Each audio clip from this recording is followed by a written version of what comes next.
has delivered a landmark verdict in a $6.9 million check bounce case, redefining the legal interpretation of dishonored checks in Pakistan. Justice Sadakat Ali Khan set aside the 3-year imprisonment and $20,000 fine previously imposed on Shamim Aslam by the trial court. In the detailed judgment, the court ruled that every dishonored check does not automatically constitute a criminal act unless bad faith or malice is clearly proven.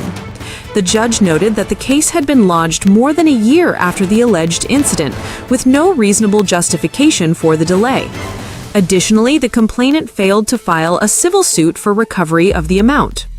Legal analysts hailed the decision as a milestone in the evolution of Czech dishonor laws, emphasizing its impact on fair trial rights and judicial transparency. The court reiterated that the benefit of the doubt is a fundamental right of every accused and a cornerstone of justice.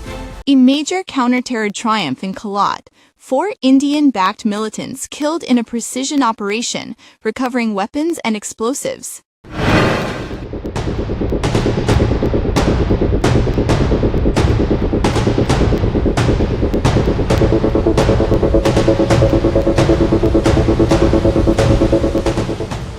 In a significant counter-terror operation, Pakistani security forces successfully eliminated 4 terrorists linked to the Indian-sponsored proxy network Fitna al-Hindustan in Kalat.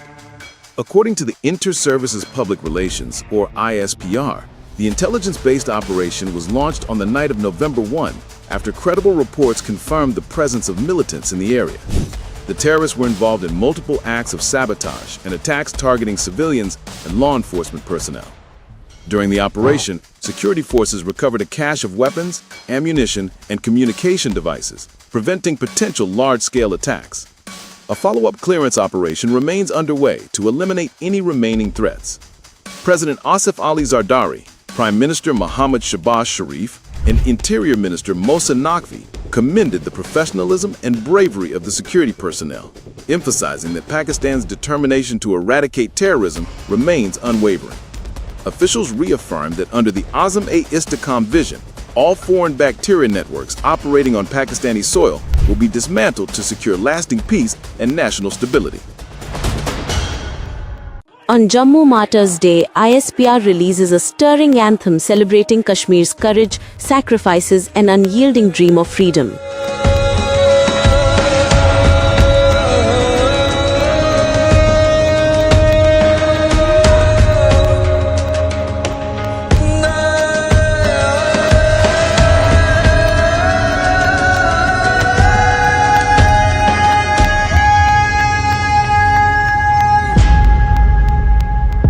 The Inter-Services Public Relations (ISPR) has released a powerful new anthem, Kashmir Hamare Khwabon Ki Tabeer. Kashmir, the realization of our dreams, on Jammu Martyrs' Day, paying tribute to the unmatched sacrifices of Kashmir's brave sons and daughters.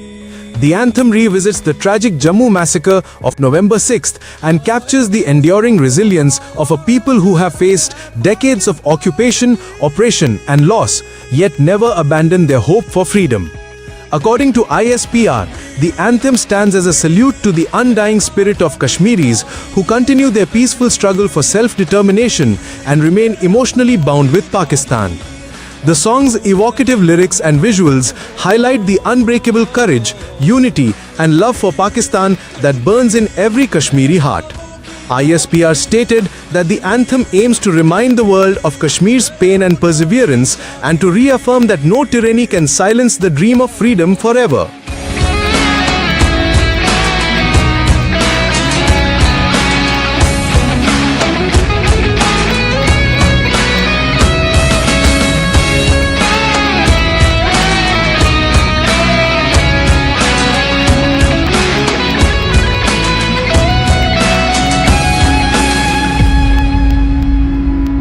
मट्टी से अपना प्यार निभाएंगे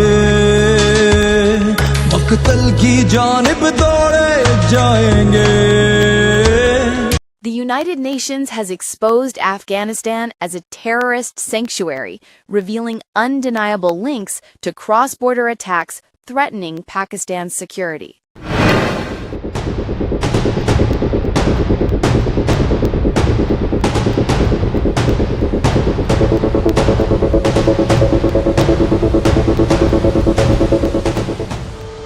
United Nations has revealed that Taliban-controlled Afghanistan has once again become a safe haven for international and regional terrorist networks operating against neighboring countries, particularly Pakistan. In its latest monitoring report, the UN confirmed that Afghanistan's soil is being exploited by militant groups despite the Taliban's commitments under the Doha Peace Agreement, which clearly prohibits such activities. The report cited evidence linking Afghanistan-based elements to major terror incidents inside Pakistan, including the Jafar Express bombing and the Sobe cantonment attack, raising serious questions about regional stability. It noted that terrorist facilitators are using porous border routes for infiltration, logistics, and financial operations. The UN has called on the Taliban regime to take immediate steps to dismantle terror networks, disrupt financial support systems, and improve border control. Security experts in Pakistan have termed the findings a wake-up call for global powers, urging the world to enforce compliance mechanisms and hold violators accountable to ensure Isa Khan's playful teasing and Sonia Saeed's powerful words ignite debate on love, independence, and women's dignity in entertainment. The spotlight in Pakistan's entertainment industry shines on two powerful women this week, Isa Khan and Sonia Saeed, each making waves in her own unique way. A viral video from Chicago shows Isa Khan humorously teasing her husband, actor Danish Taimur, about his on-screen romantic scenes. During a lighthearted fan interaction, she challenged Danish to say, "I love you," and quipped, "You've all seen him romance other actresses, right?" Her playful jab sent the audience into fits of laughter. Meanwhile, acclaimed actress Sonia Saeed sparked a deeper conversation in a podcast interview, addressing how society overlooks the stories of older women. She said, "It's as if a woman only matters when she's young, but her real journey begins after 35. Emphasizing financial independence, Sonia stated that when women earn for themselves, they gain confidence, respect, and control over their lives. From humor to hard truths, Isa and Sonia reminded everyone that a woman is not just love, but also strength, wisdom, and self-respect. Balochistan government tightens security. Section 144 enforced, banning double riding, face covering, weapons display, and large gatherings. The government of Balochistan has imposed Section 144 across the province, introducing strict security measures to maintain public safety and order. According to a Home Department notification, double riding on motorcycles has been prohibited, though women and children are exempted from the restriction.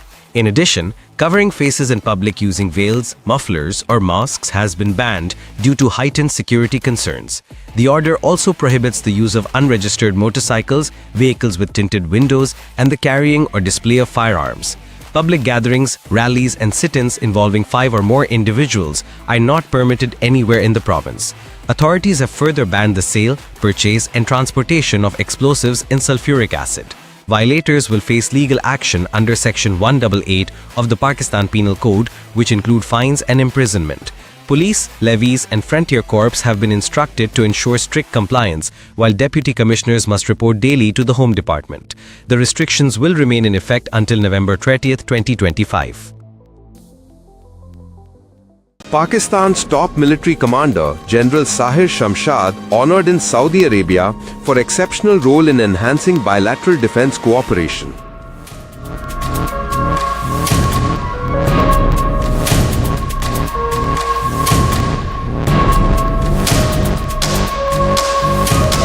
Chairman Joint Chiefs of Staff Committee General Sahir Shamshad Mirza was conferred with the King Abdul Aziz Medal of Honor Excellent Class during his official visit to Saudi Arabia.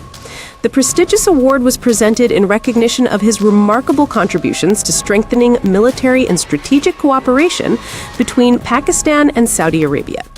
According to the Inter-Services Public Relations, ISPR, General Sahir held an important meeting with General Fayyad bin Hamed Al Ruwaili, Chief of General Staff of the Saudi Armed Forces. Both sides discussed regional and global security challenges and agreed to deepen defense collaboration in training, joint exercises, and counterterrorism. The Saudi leadership praised the professionalism of the Pakistan armed forces and acknowledged their sacrifices in the global fight against terrorism. The award, regarded as one of Saudi Arabia's highest military honors, highlights the mutual trust and enduring brotherhood between the two nations. Defense experts describe this visit as a pivotal step toward expanding the strategic defense partnership between Islamabad and Riyadh amid evolving geopolitical realities. JUI distances itself from the 27th Amendment, accusing government of mistrust. Fazlur Rahman departs for Bangladesh conference. The Jamiat Ulema-e-Islam, JUI, has announced it will not support the 27th constitutional amendment, citing serious reservations about the government's conduct during the legislative process. Party chief Maulana Fazlur Rahman departed from Karachi for Bangladesh, where he will attend the Khatami Nabuwat conference alongside prominent scholars from across the Muslim world. Speaking to the media before his departure, Fazlur Rahman said the government had breached parliamentary trust by reintroducing provisions from the 26th Amendment that had previously been removed after consensus. He stressed that such actions damage the spirit of collaboration essential for constitutional legislation. JUI Senator Kamran Murtaza added that the party was not allowed to review the full draft of the amendment, despite repeated requests to contribute to the Joint Parliamentary Committee. The JUI leadership maintains that proper consultation and transparency were missing throughout the process. Political observers view JUI's stance as a critical turning point, potentially affecting the numerical balance in Parliament and forcing the government to revisit its alliance strategies ahead of the upcoming vote. Khyber Pakhtunkhwa Chief Minister Sohail Afridi faces legal heat, charged under PECA Act for allegedly inciting hatred online. A formal case has been registered against Khyber Pakhtunkhwa Chief Minister Mohammad Sohail Afridi under the Prevention of Electronic Crimes Act, PECA, for allegedly promoting hatred and mistrust towards state institutions. According to the First Information Report, FIR, Afridi's statements and related social media content created confusion and undermined public trust in key institutions. The complaint, filed by a citizen at the Federal Cybercrime Reporting Center in Islamabad, prompted the National Cybercrime Investigation Agency, NCIA, to launch a probe. The FIR alleges that Afridi made false and provocative remarks during a media talk outside Adiala jail, which were later disseminated through the official PTI social media platforms. Officials confirmed that digital logs, video clips, and publication records are being collected for forensic examination. Since the matter falls under federal jurisdiction, the initial inquiry is being conducted at the national level. Legal experts say the case could set an important precedent in defining the boundaries between digital free speech and legal responsibility. Prime Minister Shahbaz Sharif hosted a grand dinner for government and coalition senators, appreciating their united effort on the 27th Amendment.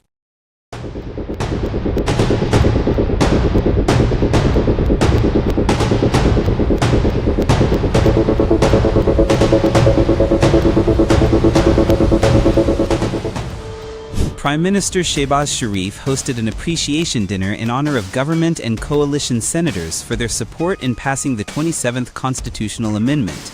Addressing the gathering, the Prime Minister said that the amendment's approval reflected a remarkable example of political cooperation and unity of purpose. Shehbaz Sharif extended special gratitude to President Asif Ali Zardari and the leadership of all allied parties, saying that consensus built in the broader national interest is a strength of democratic governance. He emphasized that collective decision-making is vital to reinforce the federation, foster harmony among provinces, and improve institutional coordination. Highlighting the economic outlook, Shehbaz said visible progress is being achieved across multiple sectors, stressing that policy continuity and stability remain crucial for sustained growth. He reaffirmed the government's commitment to reforms aimed at strengthening governance and public confidence. Participants also exchanged views on national issues, parliamentary progress, and future legislative strategies.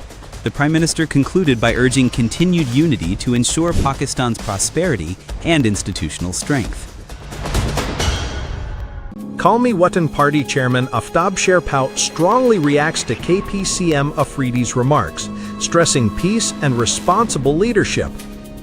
Aftab Ahmed Khan Sherpao, chairman of the Kalmi Watan Party, has issued a strong response to recent statements made by Khyber Pakhtunkhwa Chief Minister Suhail Afridi, stressing the importance of responsible political discourse in the sensitive province. Sherpao highlighted that leaders holding high office must exercise caution, as public statements carry significant influence on societal perception and stability. Sherpao noted that Khyber Pakhtunkhwa requires continuous focus on peace, development, and public welfare. He advised the chief minister to channel his energy toward addressing the province's economic and administrative challenges, while improving key sectors such as education and healthcare. Although political differences are part of a democratic system, Sherpao emphasized that every statement affects public sentiment and social cohesion. Public reactions echoed these concerns, with citizens cautioning that the chief minister often makes unfounded remarks against the Pakistan Armed Forces, the country's core protectors. Analysts point out that this debate reflects a broader national conversation on political narratives, public discourse, and the necessity of mutual respect and coordination to maintain national stability and harmony. The 27th Constitutional Amendment grants the President lifelong immunity, while Prime Minister suggested protection was removed under Shehbaz Sharif's direction. The Joint Parliamentary Committee has approved the clause-by-clause draft of the 27th Constitutional Amendment, introducing a historic provision in Article 248 that grants the President of Pakistan lifetime immunity. Under the amendment, no case can be filed or arrest made against the President at any stage, and the protection applies to both past and future cases. Parliamentary sources revealed that the President's clause was added following a proposal from the Pakistan People's Party, PPP. Meanwhile, a parallel proposal to grant similar immunity to the Prime Minister was initially included, but subsequently withdrawn on Shehbaz Sharif's instructions, reflecting careful consideration and consensus among coalition partners. The committee, chaired by Farooq H. Naik, included representatives from the government, allied parties, and JUI. Proposals from MQM, BAP, PMLQ, and ANP were rejected, including measures for devolving local powers, increasing provincial seats, a uniform national curriculum, and renaming Khyber Pakhtunkhwa. Sources said the amendment ensures the president's office retains constitutional dignity and legal protection while safeguarding continuity and prestige of top state institutions. The decision highlights the careful balancing of political, legal, and institutional interests in Pakistan's evolving constitutional framework. President Trump pledges $2,000 per American from tariff revenue, while sharply criticizing Biden's leadership and policy failures. During an inspection of the bus rapid transit system in Peshawar, Khyber Pakhtunkhwa Chief Minister Suhail Afridi publicly voiced strong objections to the 27th Constitutional Amendment, calling it both unnecessary and politically motivated. Afridi argued that the amendment neither fulfills constitutional requirements nor supports democratic principles, warning that its primary objective appears to favor a particular party.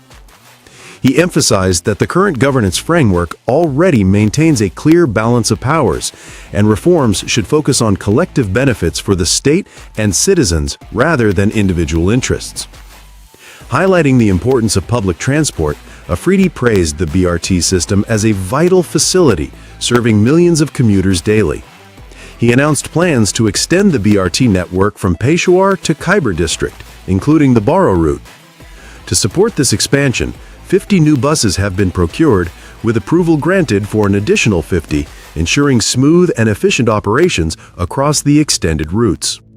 Afridi concluded by stressing that the provincial government remains committed to peace, development, and improved governance, with special attention to tribal districts, aiming to strengthen regional connectivity and public services.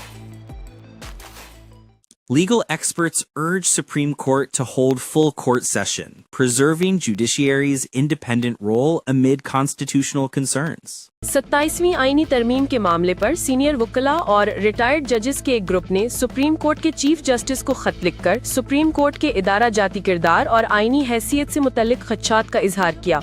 खत में chief justice से दरखास्त की गई कि वो इस मामले पर फुल कोर्ट मीटिंग बुलाएं ताकि सुप्रीम कोर्ट का मुत्तफिका नुक्ता नज़र सामने आ सके। खत पर जस्टिस रिटायर्ड मशीर आलम, मखदूम अली खान, ख्वाजा अहमद हुसैन और सलाहुद्दीन अहमद के दस्तखत शामिल हैं। खत के मुताबिक ये खत गैर मामूली हालात में लिखा गया है। इन कानूनी माहिरीन के मुताबिक सुप्रीम कोर्ट के आज़ादाना आईनी किरदार को बरकरार रखना रियासती तवाज़ुन के लिए इंतहाई ज़रूरी है।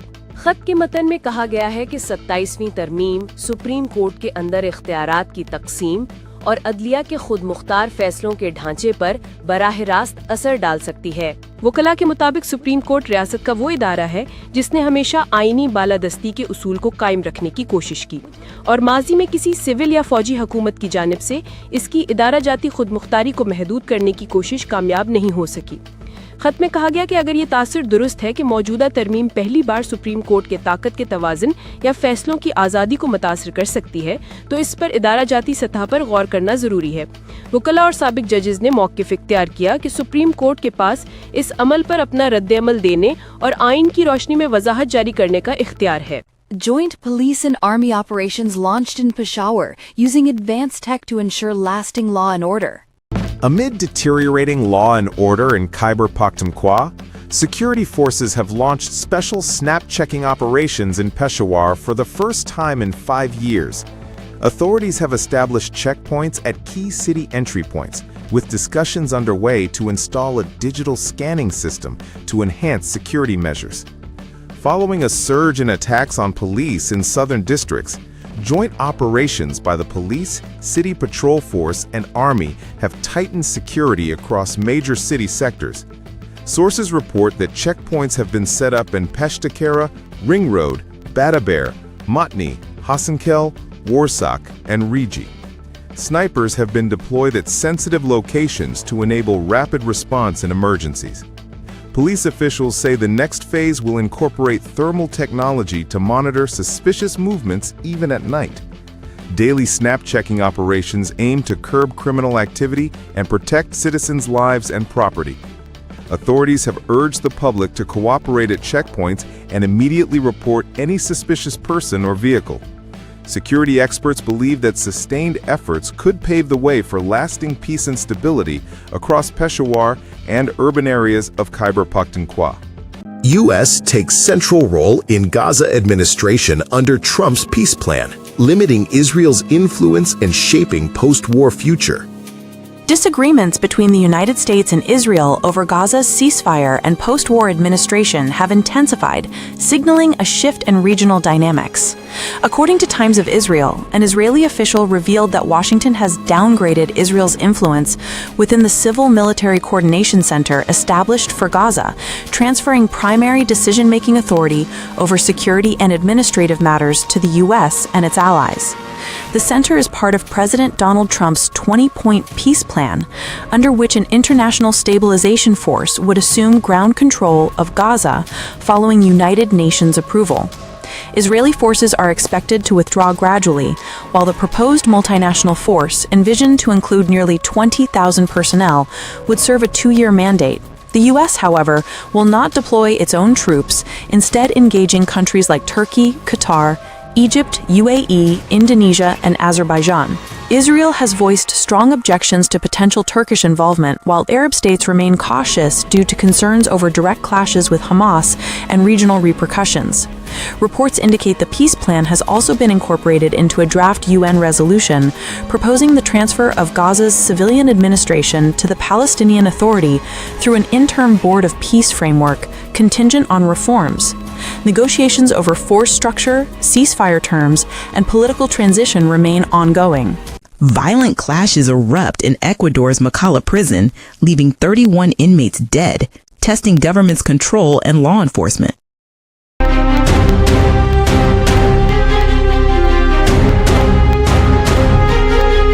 A deadly riot erupted at Machala prison in southern Ecuador, leaving at least 31 inmates dead in one of the country's most violent prison incidents in recent years.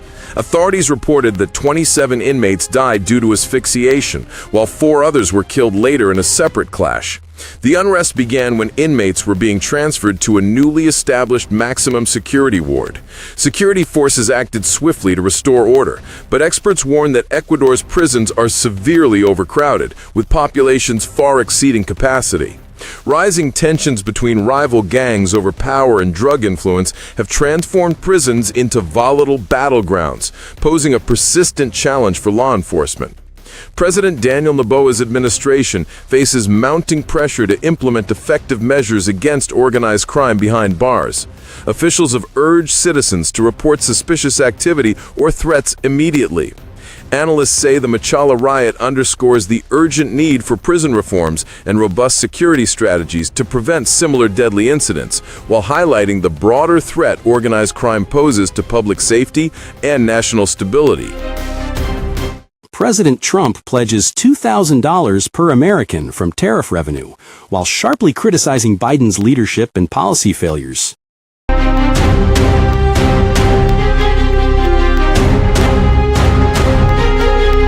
U.S. President Donald Trump announced a $2,000 payout to American citizens funded through revenue from tariffs, excluding high-income individuals. Describing the initiative as a dividend, Trump said it aims to provide financial relief and support economic recovery amid ongoing challenges.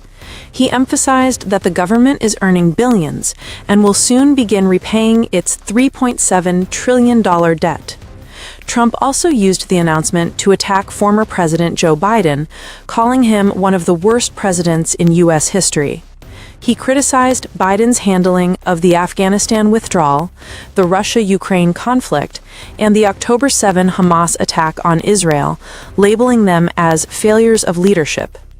According to Trump, these decisions resulted in the deaths of 13 U.S. soldiers and multiple injuries, forcing Biden to suspend aspects of his election campaign.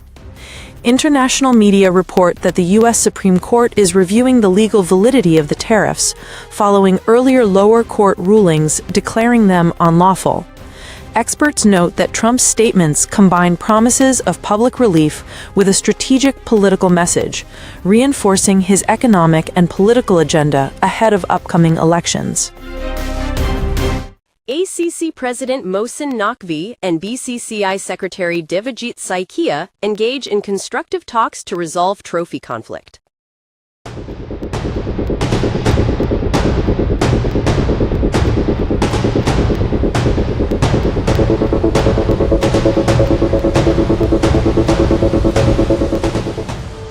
In a significant development for Asian cricket, Asian Cricket Council ACC President Mohsin Naqvi met with BCCI Secretary Devajit Saikia on the sidelines of an ICC meeting in Dubai to address the long-standing Asia Cup trophy dispute.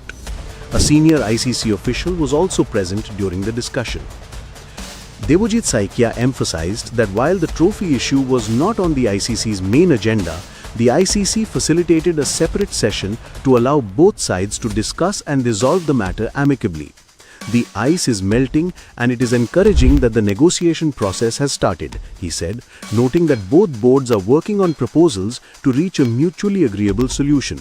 He added that disputes are never permanent and cricket relations improve through dialogue. Sources revealed that the talks focused on trophy handover protocols and ceremonial formalities, with both parties agreeing to exchange formal written proposals in subsequent rounds of communication. Although the ACC has not issued an official statement, analysts consider the meeting a positive step, signaling potential restoration of future tournaments and smoother relations among Asian cricket boards. Pakistan's Babar Azam remains technically strong. Coach Hassan expects big scores soon, reaffirming faith in his abilities.